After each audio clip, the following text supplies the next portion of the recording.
민수기 31장에서 하나님께서 모세에게 명령하시는 내용이 나옵니다. 2절에 이렇게 말씀하십니다. 이스라엘 자손의 원수를 미디안에게 갚으라. 그 후에 내가 내 조상에게로 돌아가리라. 모세가 곧 죽을 것에 대한 예고이기도 하지만 그 전에 이스라엘 자손의 원수를 미디안에게 갚으라. 미디안을 치라라고 하는 것이죠. 자, 이 말씀대로 모세는 각 지파별로 1,000명씩 총 12,000명을 이제 뽑아서 무장시키게 됩니다. 그리고 제사장 엘르아살의 아들 이 비느하스 같은 경우에는 이 성소의 기구 신호 나팔을 가지고 이 진영에 함께 동참하게 되는 이 말씀. 자, 이스라엘은 여호와의 명령에 따라서 가나안과 싸워서 모든 미디안 남자들을 죽이게 됩니다. 그리고 그 가운데 미디안의 5 왕을 죽이게 되죠. 근데 여기 특별한 것은 뭐냐면 발람도 함께 죽였다 이렇게 말씀하고 있습니다. 발람이 누구냐면 민수기 22장부터 24장에서 우리가 보았던 것처럼 이스라엘을 저주하려다가 실패한 장본인이죠. 나중에 미디안과 함께 이스라엘을 우상 숭배로 이끈 사람, 유혹한 사람 바로 발람입니다. 그 발람을 죽이게 되고요. 또 이스라엘은 미디안의 여자들, 또 어린아이들을 포로로 잡고 그들의 재산 이런 것들을 노획하고 모든 전리품과 포로를 이제 모세와 제사장 엘르아살 앞으로 이제 가지고 오게 되는. 자, 이것이 오늘 우리가 읽은 말씀의 내용입니다. 저는 이 말씀을 보면서 이런 질문을 할 수 있다고 생각해요. 왜 하나님은 이 미디안과의 전쟁을 하라고 하시는가라는 거예요. 왜 미디안을 전부 치라라고 하시는가? 저는 그런 면에서 이 이야기는 단순히 이스라엘에게 주시는 명령만이 아니라 오늘 우리에게 주시는 좀 명령이기도 하다고 생각합니다. 우리에게는 어떤 메시지가 되는가? 먼저 알 수 있는 것은 이것입니다. 미디안과의 이 전쟁은 단순히 민족과의 어떤 다툼, 전쟁이 아니라 오늘 우리가 수행해야 하는 영적인 전쟁이다라는 거예요. 미디안은 민수기 25장에서 이스라엘을 우상 숭배하도록 했고, 그리고 음란으로 유혹해서 이 하나님과의 그 언약 관계를 파기했습니다. 그 결과로 하나님의 진노가 이스라엘에게 임했죠. 수많은 이스라엘 백성이 죽는 그런 일들이 벌어졌습니다. 따라서 이 전쟁은 단순한 복수가 아니라 하나님의 이 거룩함과 언약을 지키기 위한 영적인 이 정의의 전쟁이라고 할 수가 있습니다. 그래서 1절과 2절에 보면 미디안을 뭐라고 얘기하냐면 여호와의 원수 이렇게 얘기하는 거예요. 여호와의 원수.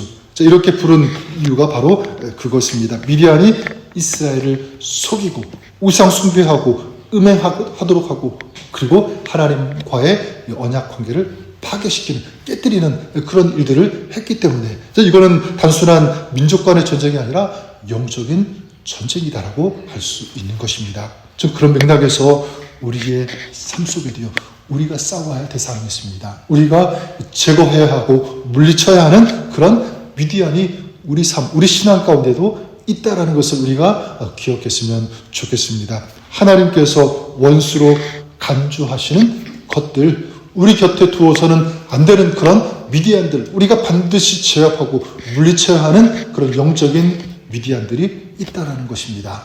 그것이 무엇일까? 여러 가지가 있겠죠. 교만함, 시기함, 분노, 나태, 욕심, 개인적인 어떤 인간적인 욕망들 혹은 불신 여러 가지가 있을 거예요. 그런 의미에서 우리가 우리 자신, 나 자신을 계속 돌아볼 수 있기를 바랍니다. 하나님께서 원수다라고 간주하는 것을 나는 친구로 가까이 두고 있는 그런 것들은 혹시 없는지, 그것이 무엇인지, 그냥 용납하고 타협하고 있는 그런 것들이 무엇인지, 여러분 그것을 우리가 생각하고 그걸 단호하게 끊어버릴 수 있는, 그래서 영적인 싸움을 수행하고 이길 수 있는 그런 저와 여러분 우리가 될 수 있기를 주님의 이름으로 간절히 축원합니다.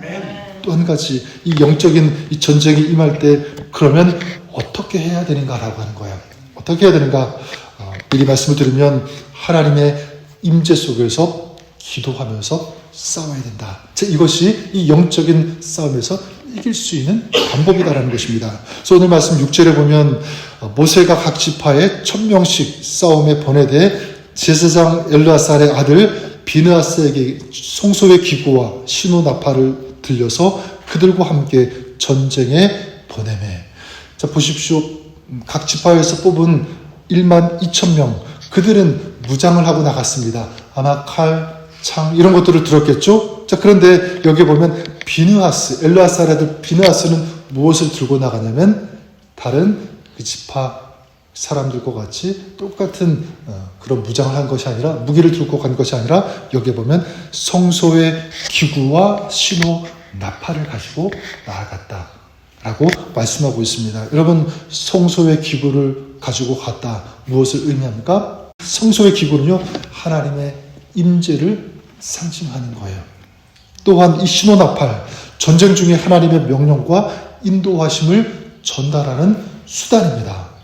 무엇을 할 수 있냐면 단순한 인간적인 싸움이 아니라 하나님이 주도하시는 거룩한 전쟁에 참여했다라는 것 알 수가 있고, 또한 이 전쟁의 승패는 군사적인 병력, 무기가 아니라 하나님의 뜻을 따르는 믿음, 순종함에 달려 있다라는 것을 보여주는 그런 내용인 것입니다.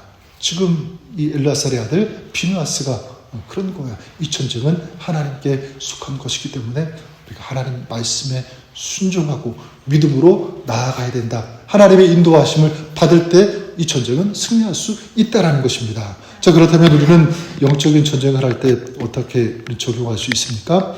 우리 삶에도 다시 말씀드리면 반복되는 이 죄악의 뿌리들이 있습니다. 싸워야 돼요. 이겨야 되는데 여러분 어떻게 해야 됩니까? 이때 필요한 것은 하나님의 개입하심이 필요합니다. 세상의 유혹, 시험, 갈등을 겪을 때 우리는 세속적인 방법으로 해결하거나 싸우려고 하지 말아야 된다. 어떻게 해야 됩니까? 하나님의 임재를 구하고 영적으로 기도하며 싸워야 되는 줄 믿습니다. 하나님의 뜻을 따르면서 순종해야 한다. 바로 그것이죠. 하나님의 말씀에 철저히 순종하고 기도하고 그분의 도우심을 구할 때 진정한 승리 우리에게 허락해 주시는 줄 믿습니다. 민수기 31장, 이거는요 다시 말씀드리지만 단순한 과거의 역사적인 전쟁이 아닙니다. 이것은 오늘 우리의 이야기가 될 수 있다라는 거예요.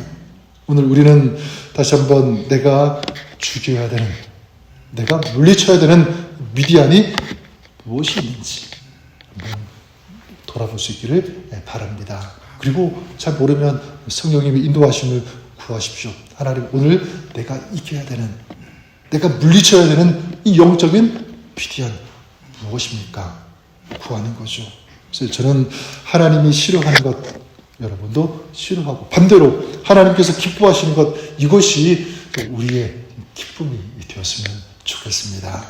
우리가 꼭 기억해야 할 중요한 진리 무엇이냐면 이 전쟁은 나에게 속한 것이 아니라 하나님께 속한 것입니다.